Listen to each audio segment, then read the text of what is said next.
Hi everyone, welcome to the first video from Pure Thought, where we sit down and we have thoughtful and open discussions about issues that matter to us.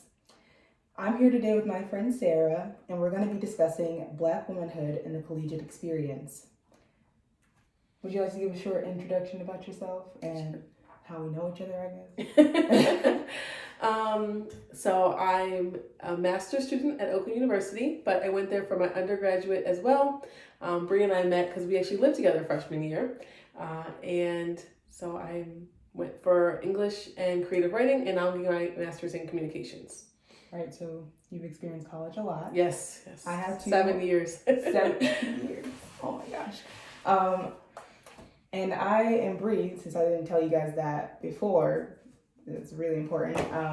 I'm Bree, and I'm currently in grad school for clinical mental health counseling. I got my undergraduate degree in sociology, and I minored in psychology and music. And the reason why we chose this topic for this video is just because it's something that's relevant to both of us. Mm-hmm. We both experienced college life as Black women, and so I feel like we know enough that we can have a discussion about it. And open up some conversation for other people. So I guess something that I really wanted to start talking about was just like how did you feel when you got to college? What was your first, just outside of being Black and being a woman, what was your first experience when you stepped on the campus, when you moved in? Because we lived on campus. Mm-hmm. At first, I was like, I'm going to go to college. It's going to be so exciting. I was ready to go. And then as soon as we pulled up, I was so anxious and nervous. I did not want to get out of the car. There's hundreds of people and you're like, I got to move in. My parents are about to leave me after this. It is really overwhelming just to get to college for the first time. And then you're just in the dorm room and they leave and you're like, oh, I guess I'm an adult now. Got to figure this out. I've had the same experience. I cried. Oh yeah, definitely. I cried like 5 minutes after my mom left. I was bawling my eyes out. I can't do this. I'm not gonna do well. I'm gonna drop out. This is gonna be so bad. Mm-hmm. I was bawling my eyes out on my bed, and I was super scared to come to school because I didn't have anybody there. I knew one kid from my school who went to Oakland University, which is where we went, and we're not really friends. So I was like, I'm going to be by myself. This will be really bad. And I knew my mom was going to be coming up to visit me often. And so I felt like I was alone. And so coming from there, the next thing that I want to talk about is the experiences that you had while being Black as a freshman. Mm-hmm. Like what were the changes that occurred from like high school to college? What were some like things that like really stood out to you that you remember now that were important?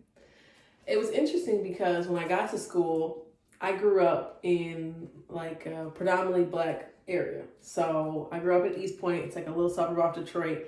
And my high school was probably 89% Black. And I felt really white because I'm biracial. And my mom's white, and I grew up kind of in like more white culture, even though it's a little bit of both. But I felt like white compared to the Black students that kind of picked on me and made me feel like I wasn't all the way Black. And then I got to Oakland. It's like predominantly white school, and I felt so different in a lot of ways from the students. I was like, oh, okay, so I'm Black. Because like the way that people were like on campus, or like the language people used, you know, when you're like talking and you're like, oh, I sound different than you, or like just parts of your culture or things that you like to do or movies you've seen, it was so different from just my peers in the dorms and in class. And I would be in class and people would say things and I was like, that was racist, you know, like little stuff. And you're like, people just getting away with it here. Like, it's so, I think you do start to feel really isolated all of a sudden. Like thrown in contrast with white people, you feel suddenly a lot Blacker, which is odd. That's how I felt. Yeah, so I feel like my situation was like kind of complicated just because I did grow up like in my formative years. I grew up with white people, so like I identified more with white people to some degree. I think coming to college made me much more aware of my Blackness, because I had spent so much time being pseudo white or an Oreo or something like that. I grew up around white people, but I went to a inner city school in Hamtramck, and it's very diverse. Sorry, my puppy is on the ground and he's scratching my toes. But yeah, it was very diverse, and I hung out with white people and not the Black people, because they made me uncomfortable, because they made me feel like I was less Black. Even though I had similar experiences, some of the traditions that my family has, other Black families have, but I just present, I guess, in a less culturally identifying way as a Black person. So that was difficult for me. So I didn't really expect the transition into college to be as difficult as it was. And I especially didn't expect to really see my Blackness being taking like front seat for all of the things that I was encountering. Because I really didn't think about it that much. Like, I knew I was Black and I did have some issues, but I never really identified them as issues because I was Black. Right. But once I got to college, I started realizing they were issues because I was Black. Yep. And I was hanging out and being around mostly white people.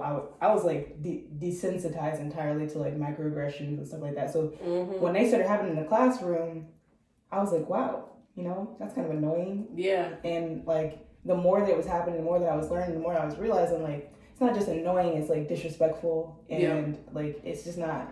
And the microaggressions are different when you get them from Black people. Like, it's like a critique on you. But when you get them from white people, you feel like you have to defend your whole race. It's not just a critique on you anymore, you know? Yeah.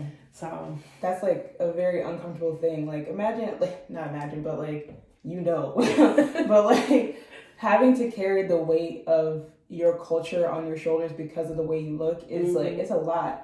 And it can and does contribute to mental health disorders and issues. Like, I firmly believe a lot of my anxiety does come from like the encounters that I've had where I was gaslighted about my experience when I tried to speak up. Because I never thought that I was a very vocal person about race and everything. I just basically said that. But I really was. And looking back, like, I often was like, why are you saying that? Like, I remember in middle school this one time, this boy was talking to me about being Black, and he was talking about using the N-word, and I was like, you can't say that. Like, why would you use the N-word? Why would you do that? Not that I use it, but I'm like, if I can't use it, then you definitely can't use it. So I don't know what you're doing. And then that whole experience was replicated in college by another peer who felt like because he was also a minority, he could say that. So I don't know. I just feel like there's a lot of things that happen, and you're constantly thinking, and you're constantly trying to decide whether or not the experiences you're having are like actually happening, even though they are happening, but everybody around you doesn't see it that way because they're not like you. And I started getting more in tune with Black people when I got to college for that reason, so that I would have some support, because I didn't feel like I really had it. Yeah. Yeah. I agree. I remember sitting in class, and we were just talking about different cultures, and suddenly people started talking about like Black people and talking about how they're more thuggish or more aggressive, and the whole class was doing it, like not just one person, everyone. And I was the only Black person in class, and I think at that moment, it was my sophomore year, like I was aware, but I started to really pay attention to every classroom I was in. I was almost always the only Black person, or one of two or three, and I never had a Black professor. And so you start to feel like, am I making stuff up? Like, that's happening in the classroom? Like, what are we talking about? Or when you're in class and they're reading stuff and you're talking about slavery, and like no one talks, like it's just silent. You're like, I guess I'll speak for Black people here, because like I have to say something, like this is my topic, and it's just uncomfortable. Yeah. I'm really glad you brought up the point about like Black teachers and professionals in college, because that's actually one of the articles that I looked up. It's called Black Women as Scholars and Social Agents Standing in the Gap. And it basically talks about the representation of Black women as professionals in higher education. And as much as Black women are coming out as they're very likely to, we are, because we are Black, we are very likely to come out with like degrees, even sometimes multiple degrees, but we are not represented in college spaces. Like I did have a Black teacher my freshman year, and she was amazing. I loved her. She was my writing and rhetoric teacher, and that was great. But I know a lot of people who never had a Black teacher, and I only had two. Yeah, I've been in college for 7 years, and I've had one woman and one man. And the article is basically talking about how it's underrepresentation for women, for Black women. Like they're qualified, but they're not getting the jobs, or they're qualified. When they get into the positions, they feel extra scrutinized, or they feel like they're in the positions, like people see them in those positions because they are Black instead of because of the merit that they have and the degrees that they worked up to and all that stuff. So I'm glad you brought it up, because I think it's important to talk about when we're talking about Black women and visibility, especially in college spaces, because it's not just important to see Black women peers, like co-students. It's important to see Black women as faculty, so that you can see one, it gives you options. Like what if you don't see anybody like you in fields that you might be interested in, it might influence the way that you decide to pursue your career and degree. So that's one area, and in another area, it just the support. Absolutely. I feel like when I walked into my class and I had a Black teacher, I felt like calm. Yeah. I felt less nervous, which sounds really weird, but that doesn't sound I did. weird. Yeah, it was. I just felt secure, and she was super nice, super understanding. Obviously, she was not an easy teacher at all, but she I think it made it better, because I definitely, this kind of segues into something else. I'm trying to keep my thoughts together, but because of the underpreparedness I had from being from an inner city school, we were not prepared at all. I did MLA a few times when I was writing papers, but other than that, I didn't even know what APA was. Yeah, me either. I didn't know there was something in Chicago. I was like, what is this? But she really she really prepared the students for the work that she was going to be requiring us to do. And she was open and ready to listen. And oftentimes other professors are like that, but when you have somebody, as a Black woman, when you have somebody who's reflective of you doing that for you, it just feels different. And it feels good. Probably releases some endorphins or something, I don't know. But yeah, I'm glad that you brought up the teacher thing, because it's really important when we're talking about how people are enjoying and experiencing college. The next thing I want to talk about is kind of related, but it's not fully related. But I read this article, and I just kind of want to tie it in there about Black male exceptionalism. And basically, actually, I'll just read the definition. Black male exceptionalism is the premise that African American men fare more poorly than any other group in the United States. And so basically, we talked about this a little bit before the video. It's just saying that Black men, they experience more difficulties, and so because of that, there are lots more resources made available to them than their Black female counterparts. And I guess this kind of does segue into the next thing that I want to talk about is the support that you did receive. Because I feel like sometimes there are things that are given to our male counterparts or organizations that are built for them, and they kind of forget about Black girls and Black women and our needs as well. Or if we do have something, it's more geared towards something that would be beneficial for a Black man. Sometimes I feel like we're getting table scraps. And so I really would like to see, because I never, in my college experience, and I'll ask you, but in my college experience, I never really, besides there was one thing, and I'll talk about that a little bit later, but for the most part, there was not things that were really that geared to Black women, except for sorority and fraternity things. But what about you? Yeah, I can't think of anything on campus that I remember working to celebrate or educate Black women specifically. Even student orgs or any kind of networking events on campus, I can't think of anything that was geared for that group, which has the is disadvantaged both by being Black and by being a woman. And then you're kind of always fighting two battles. Even in the Black community, Black men will,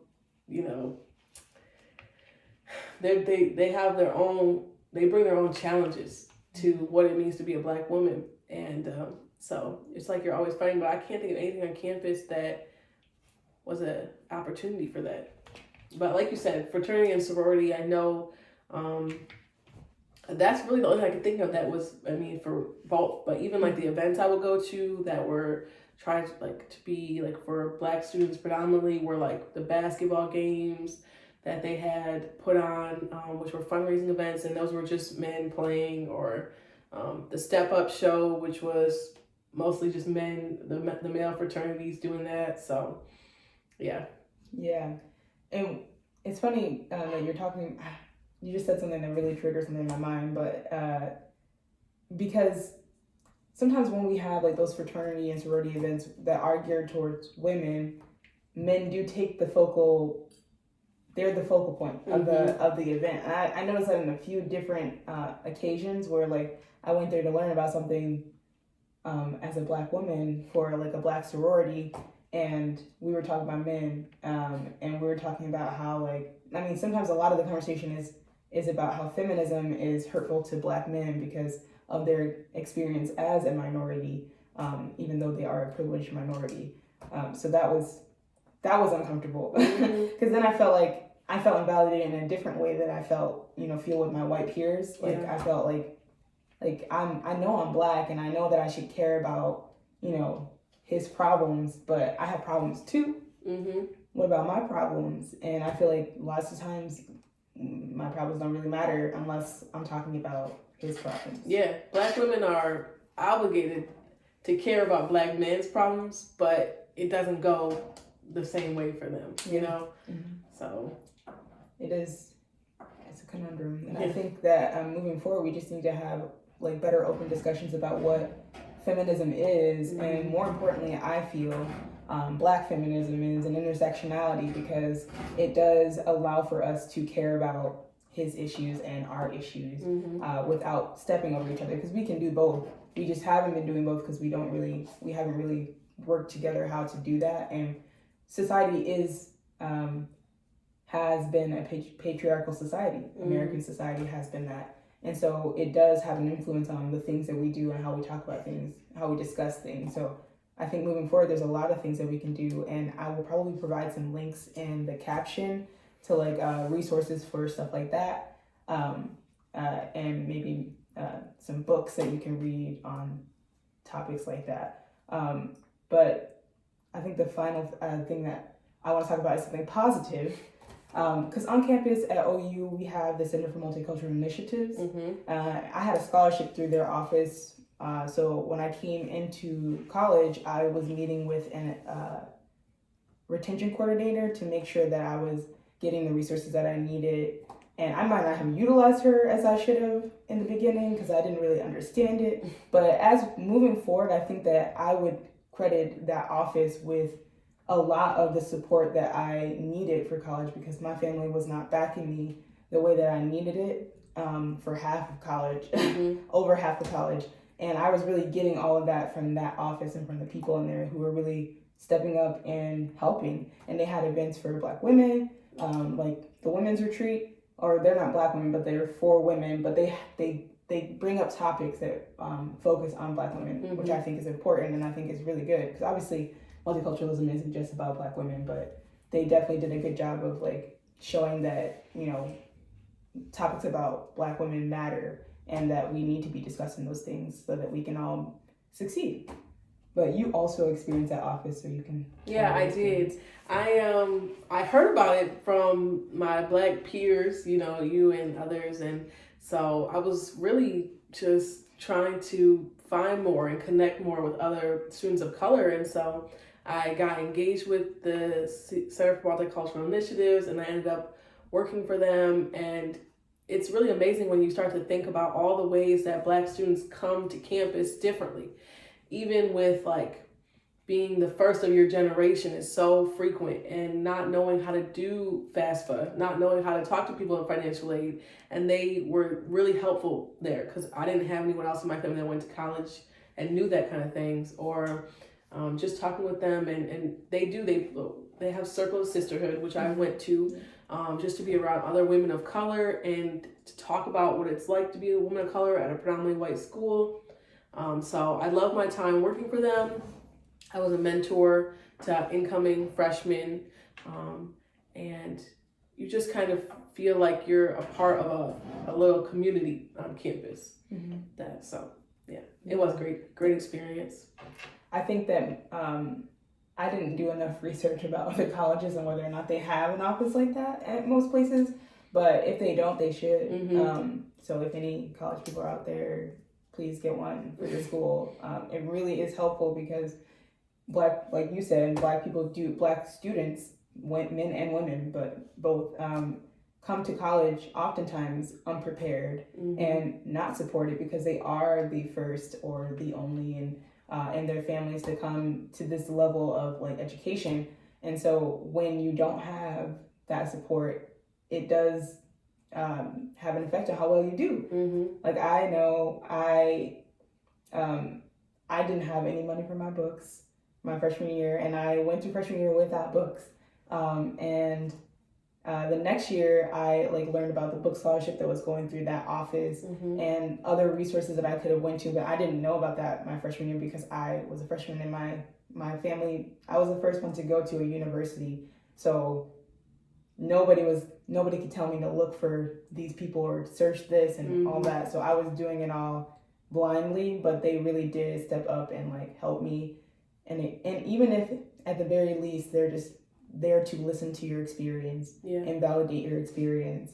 And I mean, at the very least, that's what you can do for Black women in college. Yeah, it's just a great resource on campus. I know that their retention rate is almost or more than double what the school's retention rate is. And for Black people, they're the highest population to drop out after the first year. And just that kind of work, knowing you have someone to go to, someone that's pushing you forward, it makes a difference on campus. So it does. So we've come to the end of our video. I just want to thank you for watching, and I would like to thank Sarah for joining me for the first video. I really appreciate it, and I really hope that we opened some dialogue that you might not have heard, or that we expanded upon some things, or we started something and you just want to keep going. But I hope that this did something for you. But have a good one, and we'll see you in the next video. Bye.